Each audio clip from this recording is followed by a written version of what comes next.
सर्वे को कंटिन्यू करने के आदेश दे दिए हैं किस तरह का? देखिए, मैं एक चीज़ कहना चाहता हूँ और पिछले कई दिनों से कह रहा हूँ।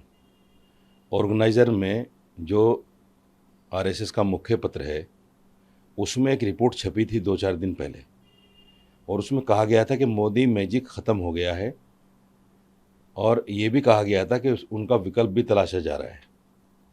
उसी दिन जो है सीएम योगी का बयान आता है, एएनआई को इंटरव्यू देते हुए कि साहब मस्जिद को मस्जिद कहना फ़साद हो जाएगा और दीवारें चीख कर कह रही हैं कि ये मंदिर है, त्रिशूल कह रहा है कि मंदिर है, फला चीज़ कह रही है कि ये मंदिर है। सीएम योगी चूँकि एक संवैधानिक पद पर हैं, उनका इस तरह से खुले में एक बयान देना कि साहब ये मंदिर है, ये कहीं न कहीं 2024 को दर्शाता है। इसलिए मेरा मानना ये है कि 2024 से पहले-पहले ये लोग ज्ञानवापी मस्जिद को वाया कोर्ट तुड़वा देंगे।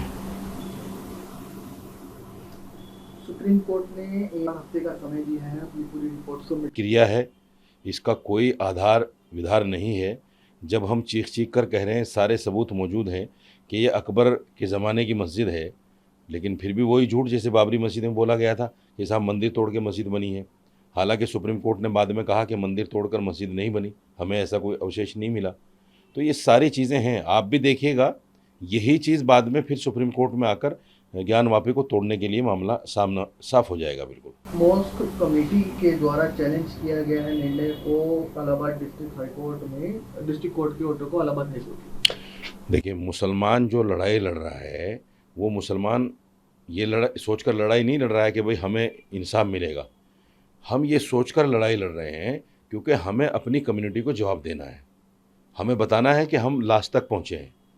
हमने हर जगह उसको चैलेंज किया है। सिर्फ हम अपनी जवाबदेही के लिए ये सब कुछ कर रहे हैं, लेकिन हमें पता है कि ये मस्जिद टूटेगी और 2024 से पहले सीएम योगी को ये प्रोड्यूस करेंगे मोदी की जगह और फिर उस पर इलेक्शन होगा।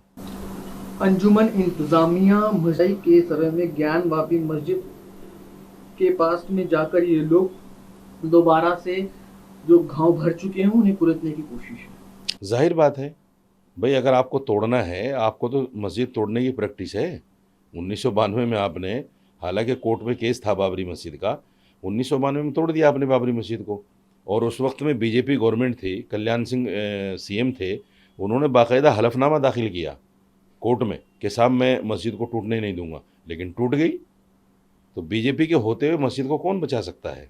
एएसआई या कोर्ट जितने भी हैं, ये सब ऐसा देखा जा रहा है कि जैसे सरकार के इशारे पर काम कर रहे हैं। जी ने अपनी बात रखते हुए कहा कि common Kashmiri is not found anyone दिक्कत ना हो, किसी भी कॉमन कश्मीरी को कोई दिक्कत नहीं होगी। 4 साल पूरे हो गए हैं सर, आर्टिकल 370 को हटाया। 4 साल पूरे हो गए। गवर्नर साहब ये भी बता दें कि देश के कितने दूसरी जगहों से लोग वहाँ आबाद हुए हैं जाकर। ये जो कहा जा रहा था कि साहब वहाँ किसी को घुसने नहीं दिया जाता, वहाँ किसी को प्लाट नहीं लेने दिया जाता, अब कितने लोग पहुँच गए, ये भी तो डाटा गवर्नर साहब को देना चाहिए। 370 हटने का मतलब सिर्फ 370 हटना थोड़ा ही था। जितने कश्मीरी पंडित यहाँ पड़े हुए हैं और सरकार उनको बाकायदा ऐड दे रही है, बड़ी बड़ी सहूलतें उनको मिल रही हैं। एक पंडित को भी स्थापित किया है? न स्थापित किया है, न वो पंडित लोग जाना चाहते, क्योंकि उनको जो सुख सुविधा यहाँ मिल रही है वो कश्मीर में जाकर नहीं मिलेगी, एक आम आदमी हो जाएंगे। उसके बाद में जितनी पंडितों की हत्या हुई है, पंडित सारे चीख चीख कर कह रहे हैं, धरने पर बैठे हैं, औरतें बोल रही हैं, मर्द बोल रहे हैं, ये सब कुछ बीजेपी तो करा रही है। इसलिए 370 का हटना ना हटना कश्मीर के लिए कोई बात नहीं है।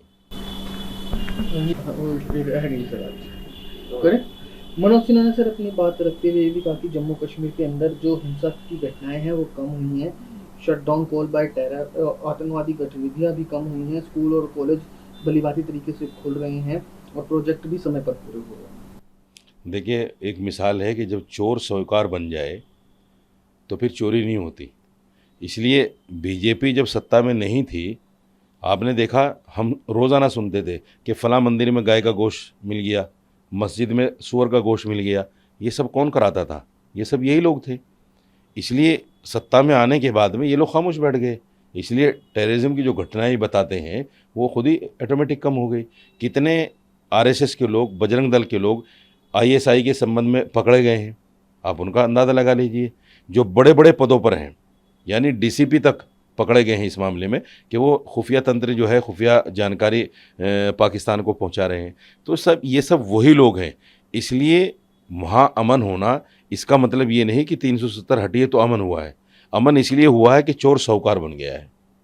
तो जो लोग रहते थे वो सूरज ढलने से पहले घर वापस आने के लिए अपने दफ्तरों से बाहर निकलते थे, लेकिन अब देर रात तक लोग श्रीनगर में घूमते हैं, सर सपाटा करते हैं।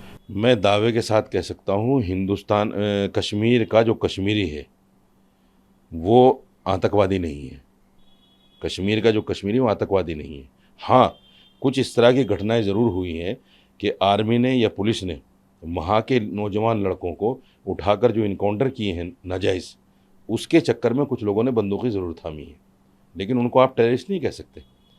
वो एक भावना होती है, मेरे भाई को मार दिया, मेरी बहन को मार दिया, उसके साथ रेप हो गया, तो जाहिर बात है भाई उसके लिए हथियार उठाएगा। इस तरह की घटनाएं तो पहले होती थी, आज भी वही चीज़ है। ना तो पाकिस्तान से कोई आ रहा है, ना वहाँ के कश्मीरी टेररिस्ट हैं।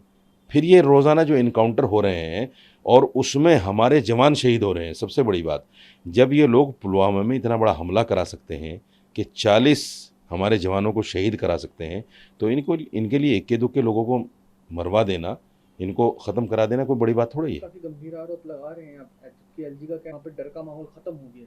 मैं नहीं लगा रहा हूँ, ये सत्यपाल मलिक जो गवर्नर थे, एक्स गवर्नर हैं, उन्होंने सारी बातें कही हैं पुलवामा को लेकर। तो ये मेरी भाषा नहीं है, ये सत्यपाल मलिक की भाषा है।